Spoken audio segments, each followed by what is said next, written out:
Obviously, we're going to start another mass shooting. This is in San Jose, California. Transit employees among 9 dead in shooting at San Jose rail yard. Public transit employee Samuel Cassidy opened fire on coworkers at the Santa Clara Valley Transportation Authority before taking his own life. He killed 8 people and then killed himself. So 9 people total. It happened early in the morning in San Jose at this rail yard. The shooter was identified as Samuel Cassidy, an employee for Santa Clara Valley Transportation Authority. Quote, "This is a horrific day for our city, and it's a tragic day for the VTA family, and our heart pains for the families and the coworkers because we know so many are feeling deeply this loss of their loved ones and their friends." Santa Clara County Sheriff Lori Smith said her deputies and San Jose police officers arrived quickly after the initial 911 calls. I don't really need to read the rest because they all basically read the same. I wish I had a hot take, Jen, but I think this story kind of goes hand in hand with a lot of the other ones that we're going to talk about today. I think right now we really need a progressive revolt in this country on guns, on the economy, on Black lives, on justice in general. I hate to see, frankly, that, I was on the campaign trail 2016, 2020, that progressive energy for Bernie, later on for AOC and others. I don't know. I just feel like the progressive movement right now is deflated and discombobulated. Maybe it's because people are naturally tired, but nothing's going to change in this country. I never thought Biden was going to be moved left, but I thought there would at least be a fight to try and make it happen. In the case of guns, obviously, it's a lot more the Republicans. But at this point, I mean, how many mass shootings do you think would have happened if not for COVID?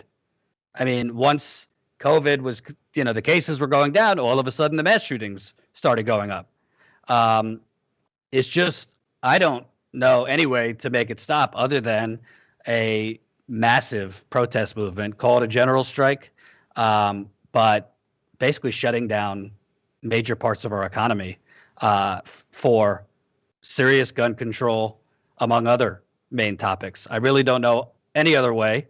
At this point, I mean, I'm not blaming the squad or Bernie or anybody for this, but at this point, progressives should be saying no to certain bills, if not the Democrats at least ban the AR-15, at least do whatever they have to. I don't care if you have to get rid of the filibuster to get rid of, to have universal background checks.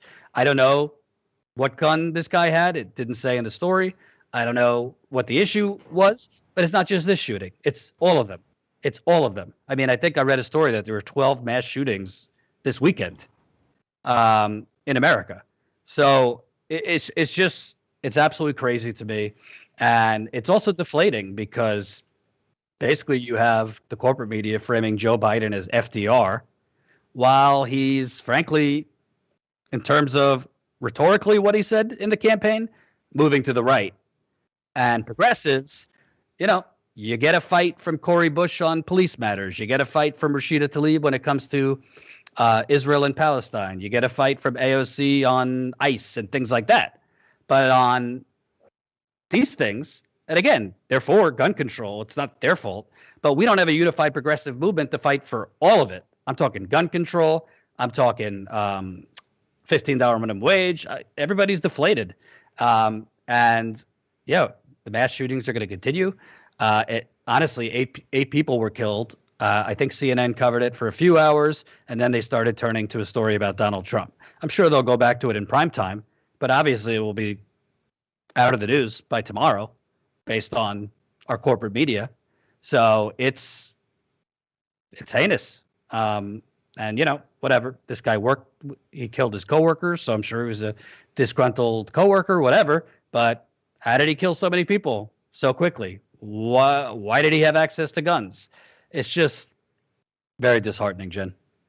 Yeah, and actually there's an update on not only who this guy is, but there are more questions as to why this person had guns. So the guy's name is Sam Cassidy. And so his ex-girlfriend is actually they've done more digging, and so this reporting is out of the San Francisco Chronicle.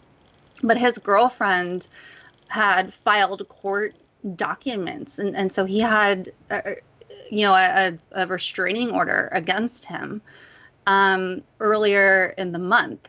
And so he had diagnosed mental health issues. And so obviously nothing against mental health issues. I have mental health issues. Um, I have depression. I have generalized anxiety disorder. I have PTSD. So not like I'm not denouncing mental health issues. We all have them, but you have, or not we all, but many people have them. But you have to think about what that means for access to weapons. And in this case of Sam Cassidy, he had major mood swings as a result of having bipolar disorder, and he also had a drinking problem. So why did he have access to weapons? And so his ex-girlfriend said, on the record before this, that he would play mind games and he would sexually abuse her. And so, content warning, please, if you are a victim of sexual assault or if this is difficult for you to hear, please mute your audio. This is from the girlfriend. Several times during the relationship, he became intoxicated, enraged, and forced himself on me sexually, she wrote. During those episodes, she said, he would hold her arms to her side and force his weight on her. Cassidy was 6'1", 200 pounds, while the woman, she said, was 5'4" and 120 pounds. Cassidy tried to force anal intercourse on her several times. She would fight him off, and he would later apologize and promise to never do it again. She detailed another such incident in September 2008 when she said he pushed her on a bed and forced her to have sex with him. And Cassidy would become enraged when she would ask to meet with another person and ask what the extent of their relationship was. And also that Cassidy stole tools and equipment from his current and former employers, and so on. And so all of that is to say that in like so many of these cases, it's not like there are not warning signs. It's not like there are not things that could have been in place to prevent this. He had diagnosed health issues. He was an alcoholic. There were court documents against him. He had a restraining order taken out against him. He was a rapist. He was, to put it very non-technically, he was a known bad, horrible person. Why was it so easy for him to have weapons, to have access to weapons, to use weapons? This is not a hard thing. We need to close loopholes. Basically, nobody except for complete maniacs disagree that we need increased background checks. We need tighter background checks. We need increased waiting times to purchase weapons. In no situation should it be fine to just buy a gun from the back of a car. In no situation should it be fine to just walk into a gun shop and buy a weapon, or to go to a convention and just buy a weapon. No, it's not okay. So why are Democrats, including progressives, not making this a priority? They talk a good game. Newsom's out there talking a good game right now and saying we're numb. Okay, sure. Sure, we are numb, and that's sad and that's horrible, and that's even more of a reason to stand up and do something, Newsom. That's even more of a reason to stand up and do something, Squad, Bernie, everybody. Stand up and do something. Every time this happens, which is all the time, I recount my stories of, Columbine and thinking, okay, well, I was in high school. This was 1999. It's like, okay, this is horrible and I'm scared and I'm in high school. And what if this happens? And watching the kid fall out of the window and then becoming obsessed with reading about this and how could this happen to kids my age? And then fast forward, my kid during Sandy Hook was in 6th grade. They locked down his school because a threat was called into his school. My kid was the same age. My oldest child was the same age at that time. Okay, in my head, this will never happen again, because what kind of psychotic freaks in the government would ever let this happen again? Of course they're going to fix it now. No, that was almost 10 years ago. No, they haven't fixed it. They haven't done anything. Then we had Vegas, Orlando, everything, count them. Hundreds and hundreds all the time. Nothing has happened. No one is doing anything. They all tweet, even the progressive ones. Oh, thoughts and prayers aren't enough. Thoughts and prayers aren't enough. Neither is saying thoughts and prayers aren't enough. Do something. There's something has to be done. Nobody's doing anything. I don't even know what to say at this point. People aren't even protesting against this anymore because people simply are numb. No one's doing anything. Even the people. The last thing I'll say is it's all connected. It's all connected.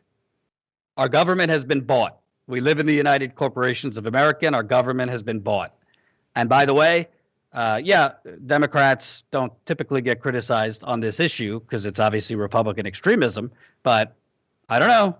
Democrats have control right now.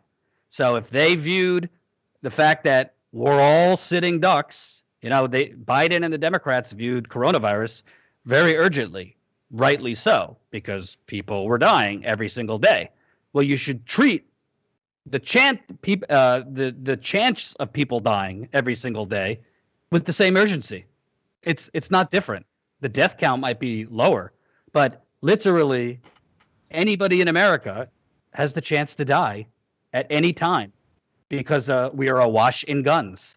So whether you have an acute situation like a pandemic going around, killing, at the height, over 3,000 people a day, or you have a situation where people are, every week, every other day, you have 5 people dying, 6 people dying, 7 people dying, not to mention the families that have to go on forever. At least, not that it's easy to lose someone during a pandemic.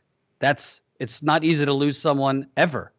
But there's something about your loved one being, shot to death senselessly for no reason when the politicians could stop it. And frankly, I said this about Obama, Joe Biden. Why aren't you storming the country and shaming these Republicans? I know physically, that wouldn't probably be the best look, Biden going around the country, but why are you trying to play nice with people that are completely fine with blood on their hands?